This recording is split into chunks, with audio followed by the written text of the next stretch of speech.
So I'm going to go over how we grew a marketplace or a curation platform from zero to $300,000+ in sales, right? I'm going to go over all we did.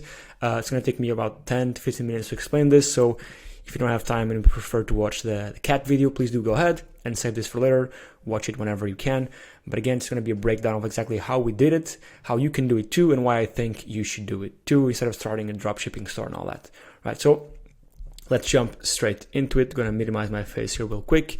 So $0 to $300,000 with a marketplace. I scratched marketplace because you can do this with curation platforms in generic, I guess. And a curation platform, I'll go over what it is in just a second here.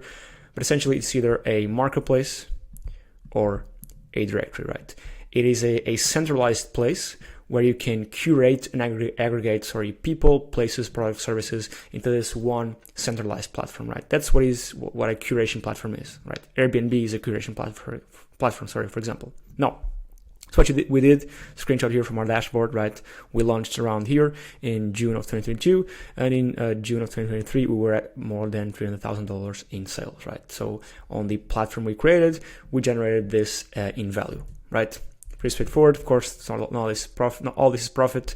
So yeah, now, reason I'm doing all these videos is because I truly believe that if you want to succeed, you have to build an asset, right? You got to build an asset, right? Because assets make you money today, tomorrow, and eventually in the future when you sell them, right?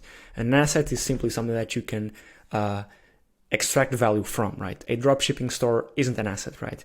A social media marketing agency isn't really an asset, right? It is a cash cow because it makes you a lot of money today, tomorrow, but if you go out and try to sell it, the multiple you can sell it to or for most likely isn't more than one, right? So building an asset, it's building and putting all your efforts into a thing, right, that makes you money today and when you sell it, right? Because you only have however many years to build a business. So if you're putting all that effort in and all that time in, might as well build something that you can sell in the future than something that just makes you money up front and then don't really make more money in the future. Hopefully that makes sense. So the idea and the plan are simple, of course, not easy. Now, first thing you need to figure out is your niche, right? Niche needs to be big enough and profitable enough, right? Don't go too broad. And we initially did that mistake for this platform right here.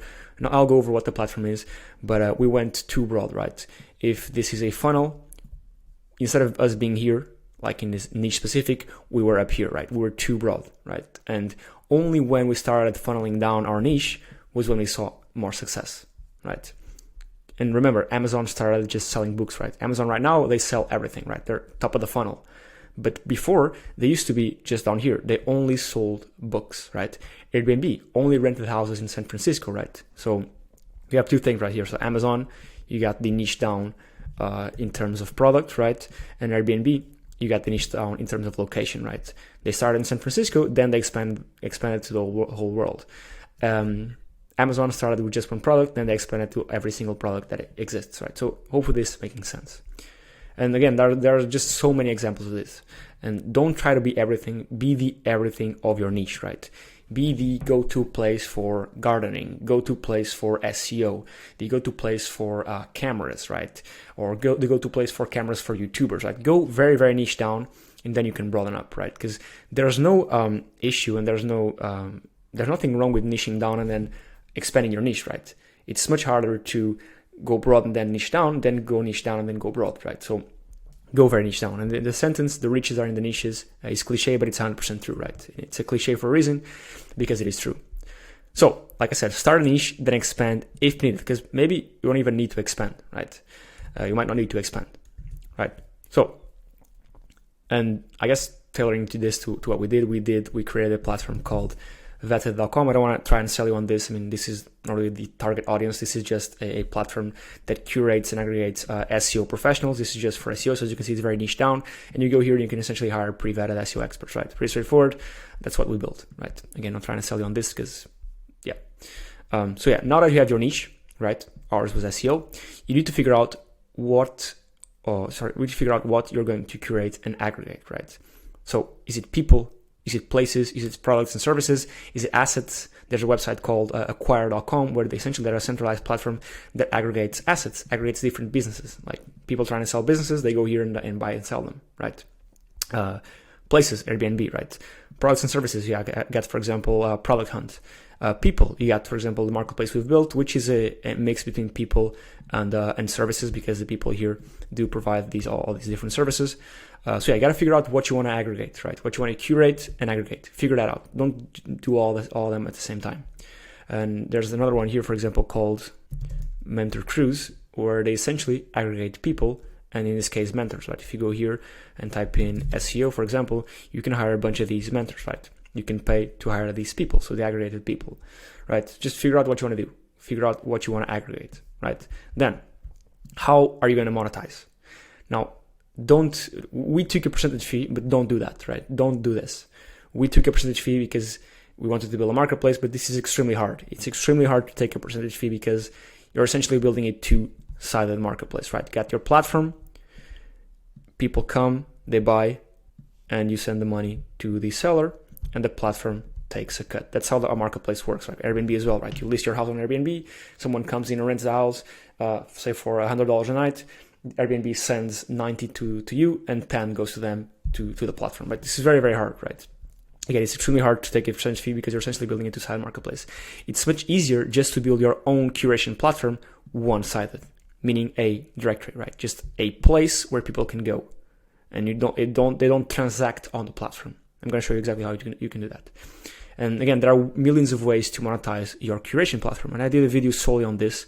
I'll link it below. If I forget, just please comment and I'll send it over to you. But there's all these ways to how to make money with your curation platforms without taking a fee, right? Without taking a percentage fee. There's a bunch of things you can do. I won't go over this because I already recorded the video on that. So either it's in the description, in the pinned comment, or just comment below and I'll send it over to you. So what you want to take away from this is that don't take a percentage fee. It's too hard to start with. Just create a standard directory. Don't go for a marketplace.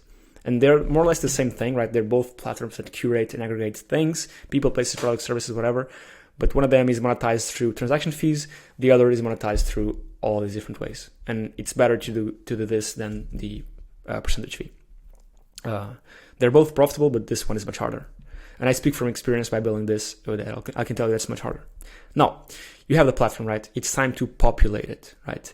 It's time to, you have the platform if you have one built. If you don't have one built, you can just go to nichebase.co, and this is a software we own that allows you to create your own curation platform. Our landing page is still in its very infant stages. You can click here to view a demo, but essentially you can just with one click have a curation platform set up, right? Just, I don't know, I think it takes like 5 minutes, even less. So do that if you haven't done that already. So once you have the platform up, it's time to populate it, of course. Time to get people, places, products, services listed on there. And the best way I found personally to do it is manually, right?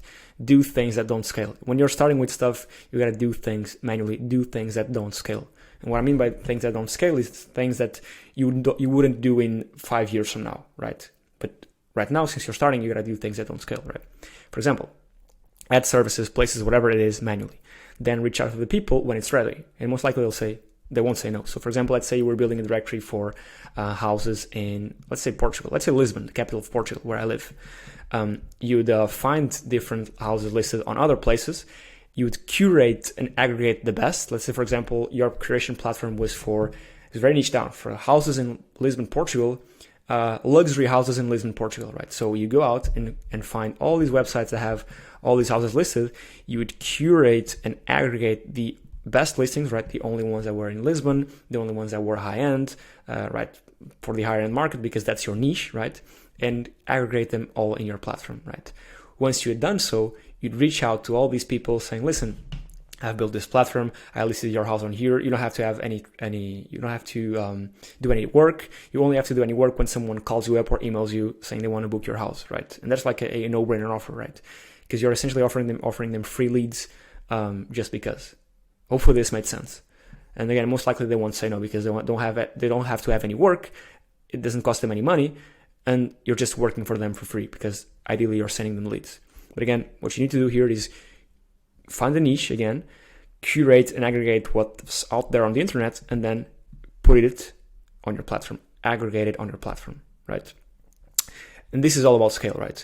When you reach scale, you become extremely hard to disrupt, right? When your platform reaches scale, it's impossible, or not impossible, it's very hard to disrupt, right? You want to be the undisruptible, that's not even a word, but basically nobody can steal your cookie. If you have a cookie, it's yours, nobody can steal it, right? You want to become the Airbnb of your niche, right? Because it's very hard to go out and disrupt Airbnb nowadays. What people are doing is they're taking Airbnb and building these different curation platforms on different niches, right? Only for luxury, only for, I think I saw it the other day, only for tree houses, only for, how do you say this, beaches, nearby the beach houses, right? And yes, Airbnb does have these filters, but these platforms, for example, this one, only houses near the beach, are curated for this, right? Only have beach houses, maybe only have filters related to beaches, right? Like evaluating the best beaches, like where the sun sets in relation to the house, warmth, cold. So they have tailored things and tailored features to this specific niche.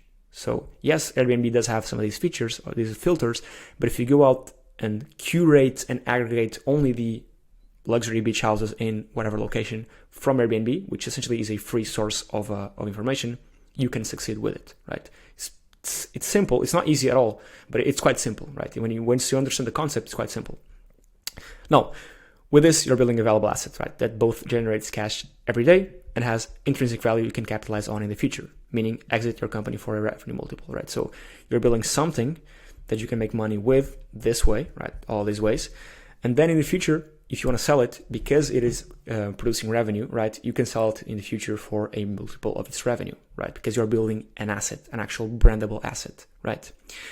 And now all this, of course, takes time, right? There's no such thing as quick money, right? Even people advertising drop shipping and all that, they're only advertising it as quick money because they want to sell you a course. It's not quick money, but it's worth it, right? Because you're putting your time and efforts into building something that's actually valuable, right?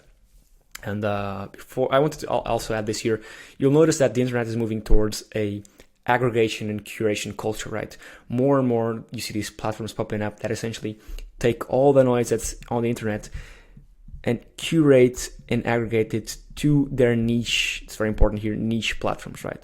Super, super important, super interesting that we're seeing this. I gave the example of Dribbble last time. Dribbble was a platform, a directory where you could you could see different designers' portfolios, and now they just changed their whole thing to being a platform for hiring these designers. I sent an email to this newsletter yesterday. If you want to sign up, you can do so here. You get these types of emails with these insights in the industry. But yeah, hopefully this video is insightful on how you can actually build an asset. Now, what you do now, first things first, is follow me on Twitter. It should be the pinned comment on this video. It's my @Is Vasco ABM, because I share a lot more on there. Personal life, business, and a bunch more stuff. Go to nichebase.co and build your own creation platform. By the time you're seeing this video, most likely we're gonna have had a free trial, so you can try it for free, right? If you don't like it, you don't pay.